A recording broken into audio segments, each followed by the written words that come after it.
Hey everyone, Combo here, back with another Empires and Puzzles video, and today we are going to talk about the new Fated Summons that come out on January 17th, 2026. I am going to go through all 20 of them and rank them from worst to first. I will also include and talk about if they have a costume and if it is eligible in the Outfitter event in January or when it will be available, and then also if each hero is eligible for Hero Coach. And if they're not eligible for Hero Coach, I will let you know when they are, in case if that plays a factor in choosing them. Real quick before we get started though, if you do enjoy this video or find it helpful, hit that like button, make sure you subscribe to my channel, and turn that notification bell on so you can be alerted of when I drop new content. And as I say in almost all of my ranking videos, just because I have a hero ranked at number 20 or number 19 or 17, whatever, just because I have them ranked low does not mean that they are not worth picking up for your roster. If you need an attacker of a specific color or a healer of a specific color and this hero works for you and I have them ranked low, then you should still consider picking them up. This is just an overall general ranking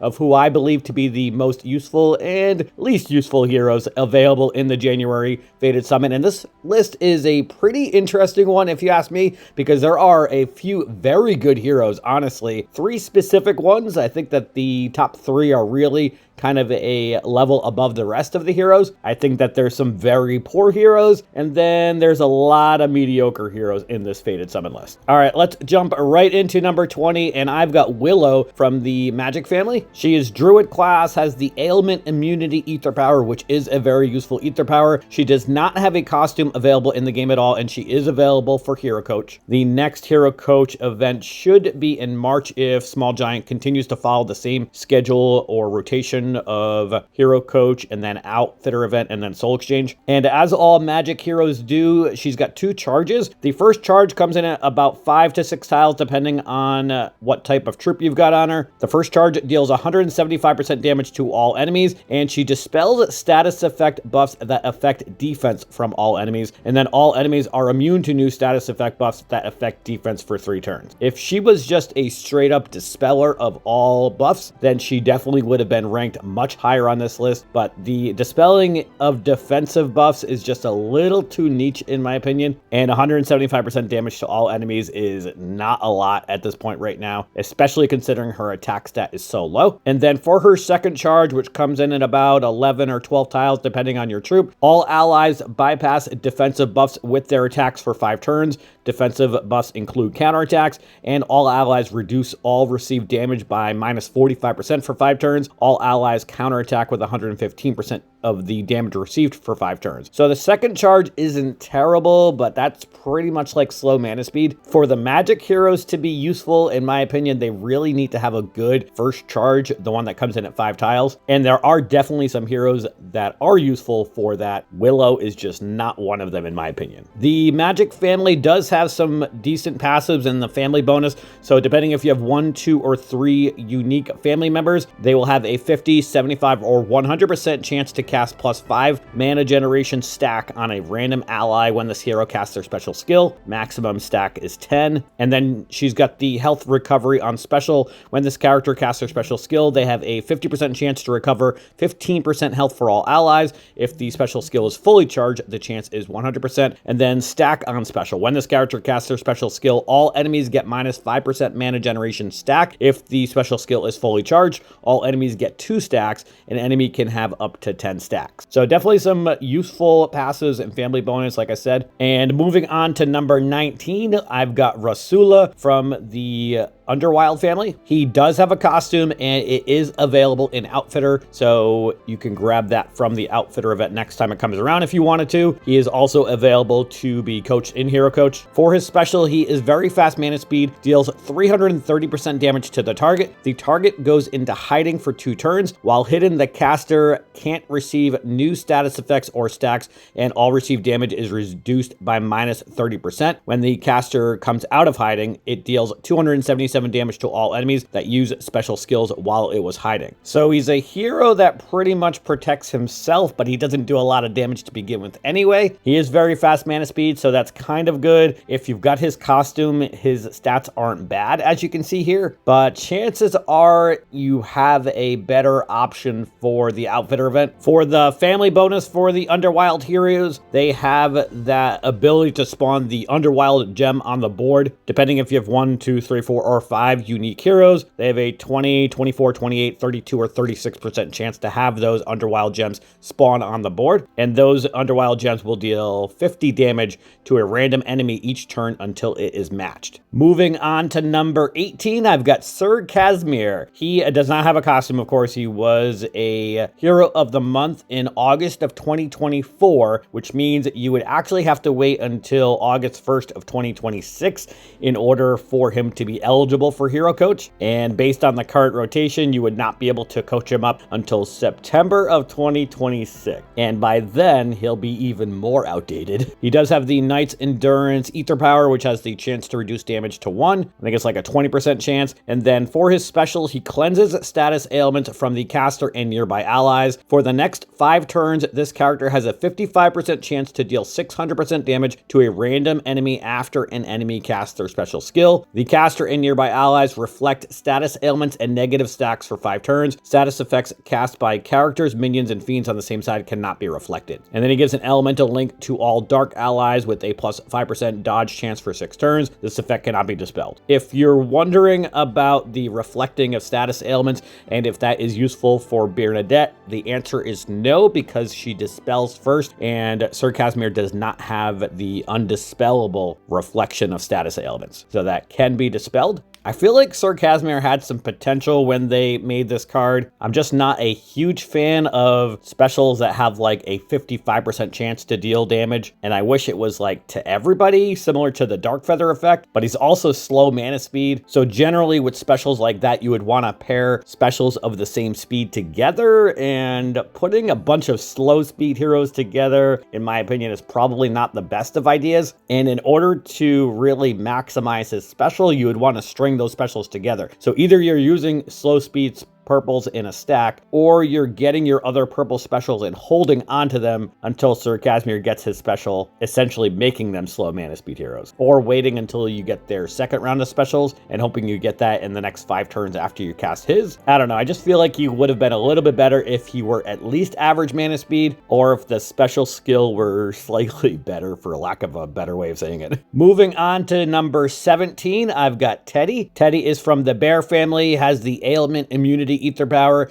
He does not have a costume. He is eligible for Hero Coach, and I ranked him pretty low in the Soul Exchange event last time around when he was available, or 2 times ago. I don't remember when it actually was, but I ranked him pretty low there, and I've got him ranked pretty low here also. I have Teddy. I put him up to level 85, had added emblems, have since stripped him of his emblems because he has never really been useful for me. For his special skill, he is average mana speed. He first deals 180% damage to all enemies. All enemies fall asleep. While asleep, the target cannot attack or gain mana. All damage dealt to the sleeping enemy is increased by plus 70%. The sleeping target is woken once it takes damage. This excludes damage from minions or fiends, and then all allies regenerate 1200 health over 4 turns. The sleep dynamic is a little tricky and wonky to use because a lot of times you can't control some of the extra damage that happens, or I guess you could control it if you make sure that you don't like bring barbarians who have bleed as part of their talents that they give enemies with just regular attacks, or any other type of damage over time, or random ailments that get sent by minions or mega minions. If used correctly, the sleep dynamic can be useful because you're basically taking a hero or a couple heroes out of the equation temporarily, but was just never really a fan of Teddy. He is part of the Bear family, and then for his family bonus, depending if you've got 1, 2, or 3 unique family members, all received defense status ailments will be replaced by a plus 40, 60, or plus 70% defense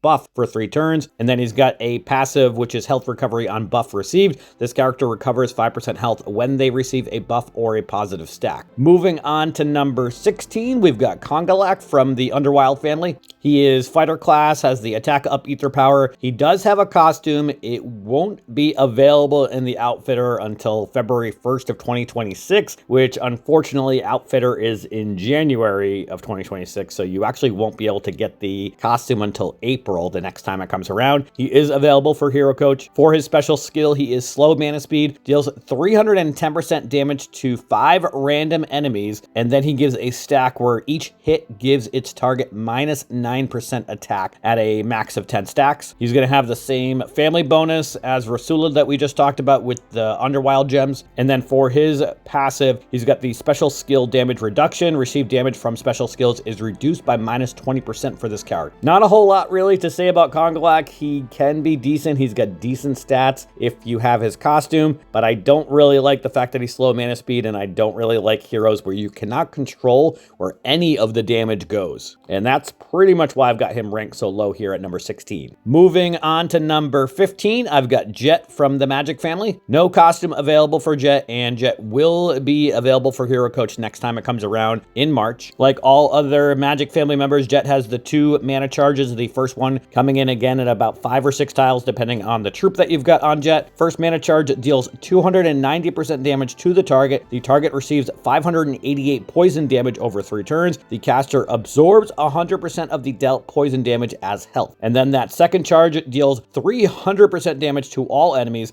and all enemies receive 730 poison damage over 5 turns. The caster and all their allies absorb 30% of the dealt poison damage as health. So I do think Jet has some value. You can control where that first hit goes if you just want to use that first charge, or if you want to wait for more of that slow mana type speed so that you can attack everybody. If you've got the ability to do that, then certainly that can be useful. And I really like the passives and family bonus for the Magic family members that we talked about earlier, with the mana generation stack for allies, and then also the negative mana generation stack for enemies. And then Jet's also got that health recovery on special, similar to Willow that we talked about. When this character casts their special skill, they have a 50% chance to recover 15% health for all allies. If the special skill is fully charged with that second charge, the chance is 100%. So they kind of turn into a healer also. So not a bad card, but not a great card. Moving on to number 14, I've got Gladius, who was a hero of the month in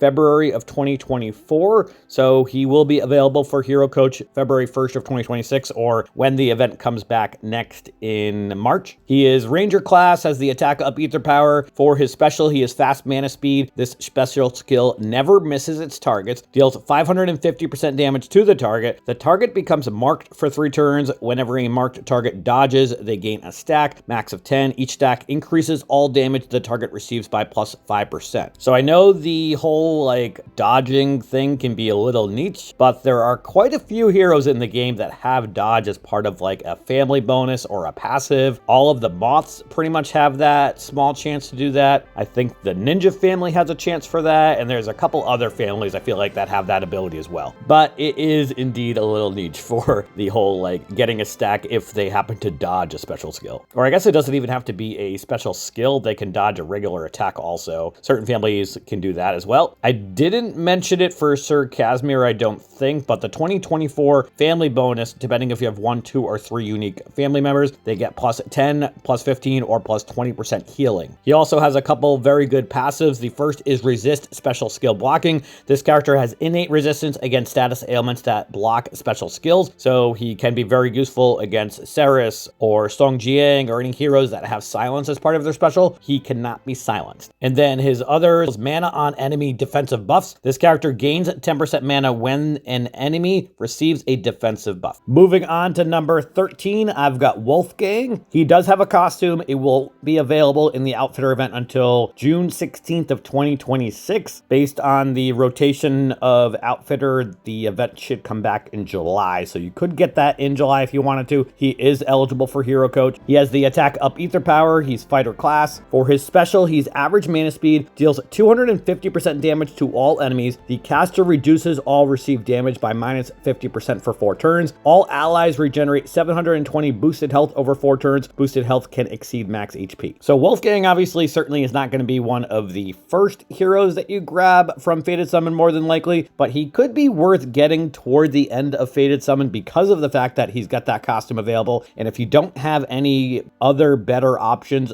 for the July Outfitter event, then Wolfgang could certainly be worth it because as you can see here, he's got pretty good stats, honestly. So he's got high potential. He actually has the second highest individual power out of any of the heroes in this Fated Summon. If his costume had come out earlier, then I probably would have had him higher on this list, but I just didn't like the fact that you would have had to basically have waited 6 months to get his costume. So I feel like he's probably somebody you would want to get toward the end of Fated Summon if you were going to grab him. But if you want a strong yellow who can attack all, average mana speed, has a little bit of the boosted health regeneration, he could be a good option for you. As far as his family bonus and passives, for the Wolves family, depending if you have 1, 2, or 3 unique family members, he'll have a 20, 35, or 50% chance to make a cast buff undispellable. And then the members of this family have additional perks in the Clash of Knights event, although we don't really get that much anymore. And then he doesn't have any other like regular passives, unfortunately. Moving on to number 12, I've got Dr. Moreau from the Underwild family. He does have a costume and it is eligible in the Outfitter event, and he's eligible for Hero Coach as well. He also has the attack up ether power. He is Paladin class for his base version. And for his special skill, he is fast mana speed, deals 270% damage to the target and nearby enemies. The target and nearby enemies get minus 35% accuracy for 3 turns.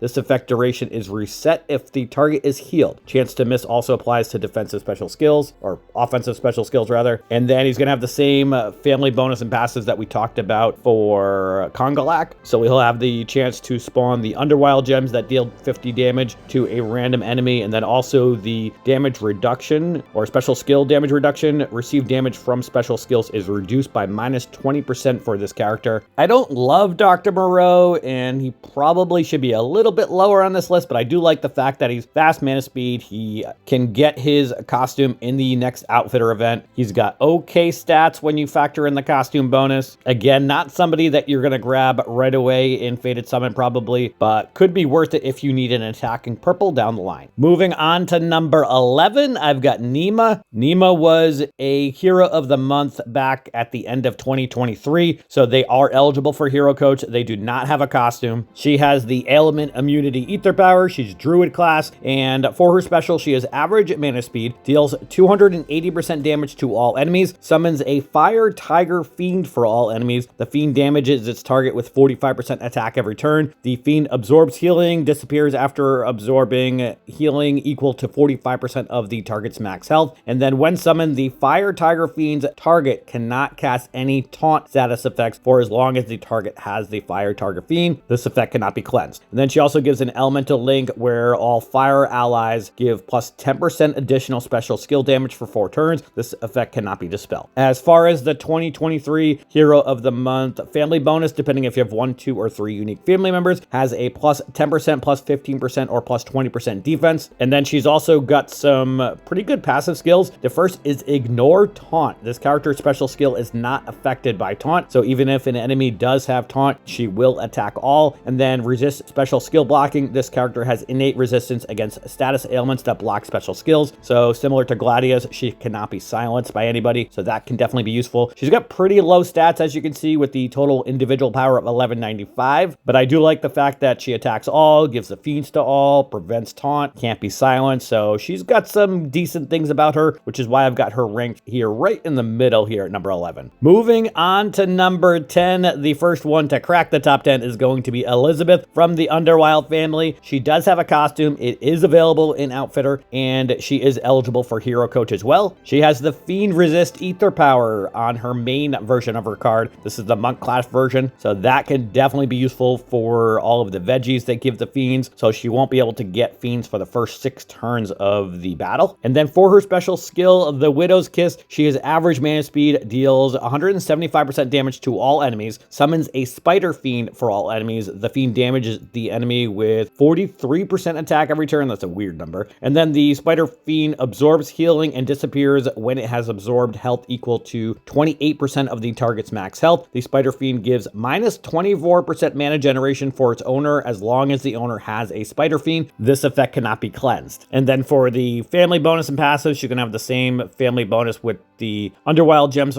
spawning, and then her passive is increase buff duration. Duration of the first 3 buffs this hero receives from special skill is increased by 1 turn, so kind of a niche, weird passive that she's got there. So decent card there. Obviously going to be a lot better if you've got the costume. That's what these stats here are showing. But if you like Fiend Givers, then Elizabeth could be a good option for you. If you've already got somebody lined up for the next couple Outfitter events, you'll probably want to stay away from Elizabeth and really any of these other heroes from the Underwild family that have the costumes. But I do think that Elizabeth has some value if you can get her costume in the Outfitter event.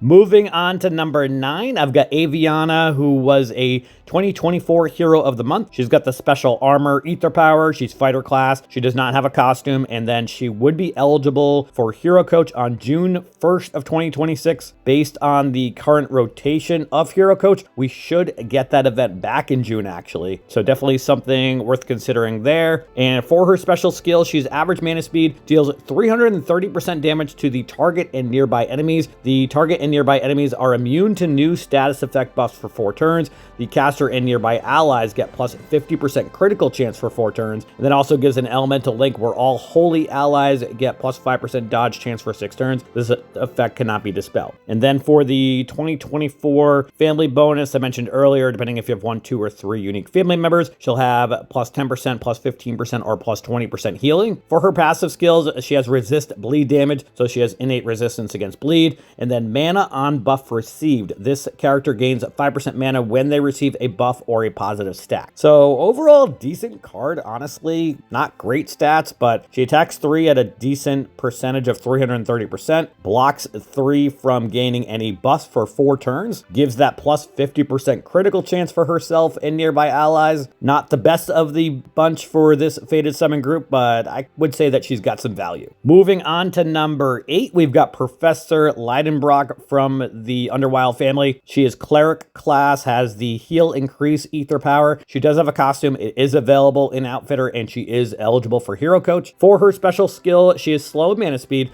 First, cleanses status ailments from all allies, boosts health of all allies by 200, boosted health can exceed max HP, and then all allies regenerate 600 boosted health over 4 turns, boosted health can exceed max HP, and the effect duration is reset if the target receives status ailments. So if you go up against the right teams that give ailments, then you could potentially have like never-ending boosted health every single turn. She's primarily only going to be useful if you've got her costume. So another one that if you're gonna grab from Fated Summon, then you want to get her costume from the Outfitter event, but she can definitely be useful if you go up against the right teams with her. She's gonna have that family bonus with the spawning of the Underwild gems, and then for her passives, start battle with mana. This character receives 20% mana at the start of the battle. So her first charge really comes in at like average speed because of that. So not a bad card, like I said, if you can get her costume. Moving on to number 7, I've got somebody who I feel like a lot of other people would rank higher on this list, and I wanted to rank Cecilia higher, but I really just didn't feel like she had that much more value than any of the other heroes that I've got on this list, and it's really because her special skill, in my opinion, isn't like that special, so to speak, but she's probably got the coolest card art out of any of these 20 heroes. Anyway, she is Ranger class, has the attack up Ether Power, and for her special skill, the Aura of Twilight, she is fast mana speed, deals 240% damage to all enemies. All allies get plus 45% chance to dodge special skills for 3 turns. Each dodge boosts health by 250. She does have the Stag family bonus, so depending if you have 1, 2, or 3 unique family members, all received attack status ailments will be replaced by a plus 40, plus 60, or plus 70% attack buff for 3 turns. She also has the health recovery on buff received passive. This character recovers 5% health when they receive a buff or a positive stack. So, like I said, not a bad card. She's pretty decent. I've got her ranked here at number 7. I just feel like the other 6 heroes we're going to talk about have a little bit more potential. And as far as Outfitter and Hero Coach, she does not have a costume, and she won't be eligible for Hero Coach until April 10th of 2026. So based on the rotation right now, you'd actually have to wait until June. Moving on to number 6, I've got Ulius from the Magic family. I actually just hero coach Ulius in the December hero coach event. I did pull his costume in the Magic portal. That costume just came out very recently and will not be eligible in the outfitter event until May 30th of 2027. So a costume has to be out for 18 months before it's eligible in hero coach, and it just came out, I think, last month. Yeah, it must have been November 30th. He does have the Fiend resist ether power, so again, going to be useful against the veggies. And then like the other Magic heroes, he's going to get that first charge special in about 5 to 6 tiles depending on your troops, and that first charge summons an enchanted seagull minion for each ally with 15% health and 20% attack inherited from the caster. When summoned, the minion gives plus 20% mana generation for its owner as long as the owner has the minion. This effect cannot be dispelled. And then the second mana charge, which again comes in at about 11 or 12 tiles depending on your troops, summons a cursed seagull fiend to all enemies. The fiend damages its targets with 100% attack every turn. The cursed seagull fiend absorbs healing and disappears after absorbing a healing amount equal to 60% of its target's max health. When summoned, the cursed seagull fiend gives minus 38% mana generation for its owner for as long as the owner has that fiend. This effect cannot be cleansed. He's also going to have the same awesome family bonuses and passives with the adding mana generation stack for allies, the negative mana generation stack for enemies, and then he's also got a damage on special passive where when this character casts their special skill, they have a 50% chance to deal 100% damage to all enemies. If the special skill is fully charged with that second charge, then the chance is 100%. I like Ulius because you can choose to either use him for the minions at the 5 tiles to increase mana generation of all of your allies and give that little extra buffer. It's not a powerful minion, but again, it's coming in at 5 tiles, so you're going to get that pretty quickly. I think he's going to be useful for all war types, but especially for Bloody War. Obviously, you can use him in Bloody Raid tournaments also, but I like having the option of using either the minions or the fiends for all enemies, and those fiends are pretty beefy at 60% health. So I think Ulius is a great support character. His costume is even better than this original version, so instead of giving your allies increased mana generation, those minions actually add a small amount of mana at the end of each turn. I started playing around with him in some like regular raids and stuff like that. He's been pretty fun to use. I'm excited to use him in this upcoming war, but I think Ulius has a lot of potential. Moving on to number 5, I've got Leadria, who was a hero of the month back in 2023. I think she was the last one. I think she was December of 2023. She doesn't have great stats, but I do like her as a support character and healer. She's got the defense up ether power. She's cleric class, and for her special skill, she's average mana speed, summons a Spirit of Spring minion for all allies with 30% health inherited from the caster. When summoned, the Spirit of Spring minion boosts 120 health for its owner at the end of each turn for as long as the owner has the Spirit of Spring minion. This effect cannot be dispelled. All allies' special skills deal an additional 25% damage for 4 turns. She also gives an elemental link where all nature allies get plus 10% additional special skill damage for 4 turns. This effect cannot be dispelled. And then she's got that 2023 family bonus, depending if you've got 1, 2, or 3 unique family members, has a plus 10%, plus 15%, or plus 20% defense. And then she's got some passive skills. The first is resist max health reduction. This character has innate resistance against health reduction. And then boosted health from dead minion. This character recovers 50 boosted health when a minion owned by them is destroyed. I know it might be kind of surprising that I've got a hero of the month ranked so high on this list, but I just felt like Leadria had a lot of potential with those minions and increasing the boosted health every single turn, especially if you can pair her with another minion summoner to kind of add a little bit of a buffer for her minions. She can definitely be pretty useful. Not the best healer on this list, which we're gonna get to that other one in a moment, but she can definitely add some value. Moving on to number 4, I've got Quinton from the Raven family. Quinton has very poor stats, but his special is really cool, and that's why I've got him ranked here so high at number 4. He's got the Vampire Ether power, and for his special skill, he has fast mana speed, deals 420% damage to the target. The target receives 100% damage for all the damage their allies receive for 4 turns. It's really that second part of his special that makes him so useful. So if you were to pair Quinton with some other strong attack 3 or attack all hitters in a blue stack, use Quinton first on the tank or whoever you're primarily concerned about, and then use those other specials. There is a very small chance that original hero that used Quinton on is going to be able to survive that. Quinton does not have any passives, but for the Raven family bonus, depending if you have 1, 2, or 3 unique family members, he'll have a 20%, 35%, or 50% chance to make a cast ailment uncleansable. Quinton was in Soul Exchange, I believe, a long time ago, and I remember he was a very sought after character back then. Again, obviously his stats are not great, but if you use him the correct way, I think that he can have a lot of value with eliminating a specific target. All right, so we're going to move on to the top 3 here,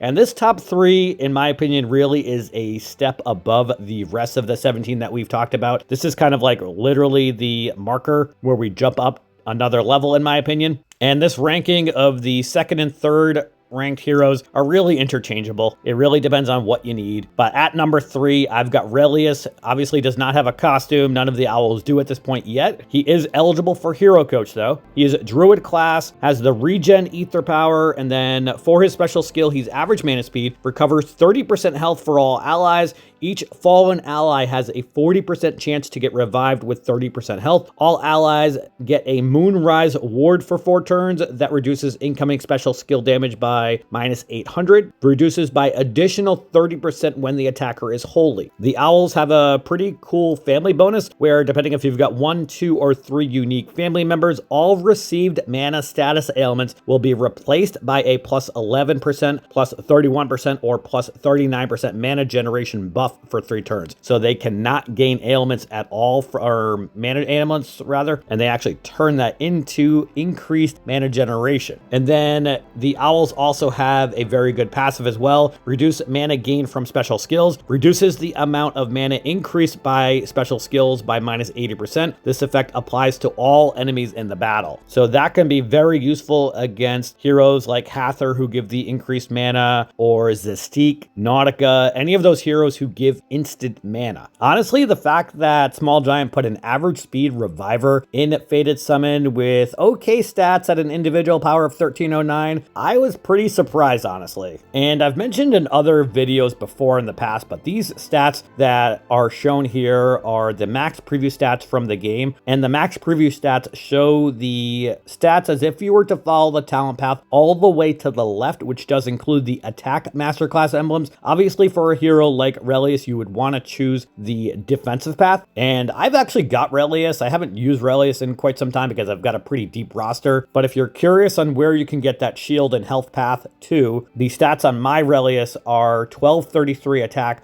1588 shield, and 2396 health. That's with shield as the primary option and health as the secondary option. But a great hero, great healer, average speed reviver. If you need a green nature healer, you're probably going to grab Reelius pretty quickly in Fated Summon. Moving on to number 2, we're going to stick with the owl family. I've got Iran, no costume available, and he won't be available for Hero Coach until May 8th of 2026. He's got the Fiend Resist Ether Power, so going to be very useful against the veggies. He is Sorcerer class, and for his special skill, he's fast mana speed, attacks the target with Moonrise Strike, dealing up to 2180 damage, deals 40% more damage if the target is holy. The target automatically casts Shifting Miles Attack on a random ally when mana is full at the start of the turn during 4 turns. When the effect is triggered, it shifts to the hit ally and the duration is refreshed. All enemies also get -35% defense for 4 turns. Iran's going to have the same family bonus and passive skills that we just talked about with Reelius,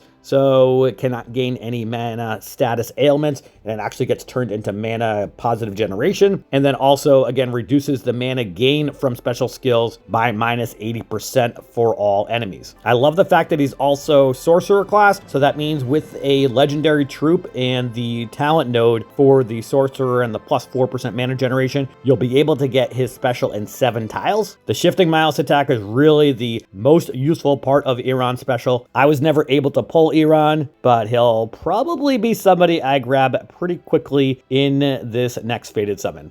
All right, moving on to number 1, I've got Daemon. He was actually just a 20 soul option in the most recent soul exchange, so sorry to anybody who grabbed him in soul exchange for 20 souls, myself included, but I've actually been using Daemon for quite some time. I pulled him very early on when he had come out, and I didn't realize how good he was at the time, but he has been extremely impactful for my war teams, especially going up against Bernadette. But he's got no costume available. He will be eligible for Hero Coach on January 9th of 2026. So the next time Hero Coach comes around in March, he will be eligible to be coached up to level 90. And then for his special skill, he is very fast mana speed. So that means he's going to be able to get his special skill in just 6 tiles, so long as you have at least plus 9% mana generation on him. And you can easily get that with any legendary troop or mana troop. And then for that special skill, he first dispels buffs from the target, blocks talent skill activation for the target, deals 485% damage to the target, and then the target cannot cast any new status effects on enemies or allies for 3 turns. This includes stacks. This only includes status effects cast with special skills. He is part of the Stag family, so depending if you've got 1, 2, or 3 unique family members, all received attack status ailments will be replaced by a plus 40%, plus 60%, or plus 70% attack buff for 3 turns. He's also got the health recovery on buff received, so this character recovers 5% health when they receive a buff or a positive stack. The fact that he gets his special in just 6 tiles is really why he is so useful, so you can neutralize a tank that gives some weird ailment or buff pretty quickly in a war or raid battle. So he's going to be extremely useful against Bernadette. She will still deal damage, but she doesn't really deal a lot of damage. It's the cursed paintings that makes Bernadette so impactful, but the paintings cannot be cast. Daemon was also great against Gulrick before the Gulrick nerf happened, but he's pretty much going to be useful against any enemy that casts any type of weird status ailment or buff. And the blocking talent skill activation for 3 turns for the target is also something interesting, because if you think about like fighter class heroes, they won't have the ability to revive. Same thing with druids, won't be able to get the little thorn minions, which is another useful thing for Bernadette. You don't have to worry about her getting those thorn minions for the next 3 turns to make it even more difficult to kill her. But I love Daemon. I've got 2 of him now, one at level 90 and one at level 85. I don't use both of them every single war because the stats aren't the best. If you do grab him, I actually recommend going the defense and health path, because that will make him last a little bit longer in the game. But great hero, super useful, and that is why we've got him here at number 1. And that is my ranking from worst to first for the January 2026 Fated Summon event coming on January 17th. And one other important thing to note, I get this question all the time. People want to know if you have 100 out of 100 pulls on your current Fated Summon tracker or ticker or whatever you want to call it, if it carries over when the new Fated Summon comes around. It does carry over. So if you are currently at 100 out of 100, then you can keep that there and be able to get one of these new Fated Summon heroes when the Fated Summon refreshes on January 17th. If you are somebody who does a lot of pulls and grabs all 20 heroes from the current Fated Summon, the ticker does not restart after you've grabbed that 20th hero, so that's important to know too. So for most people, if you do a lot of pulls, it's probably more worth it to just grab 19 heroes and then leave the ticker at 100 out of 100 so that you can grab somebody from the new Fated Summon on day 1 of the Fated Summon list. So that's a little trick in case if you did not already know about that. But let me know what you think of my ranking for this January Fated Summon event. Now is the time to stand up for your heroes. Certainly let me know if you feel like I ranked somebody too high or too low. But that is going to do it for today's video. I hope you did enjoy it or found it helpful. And if you did, hit that like button. Make sure you're subbed to my channel, and I'll catch you guys next time.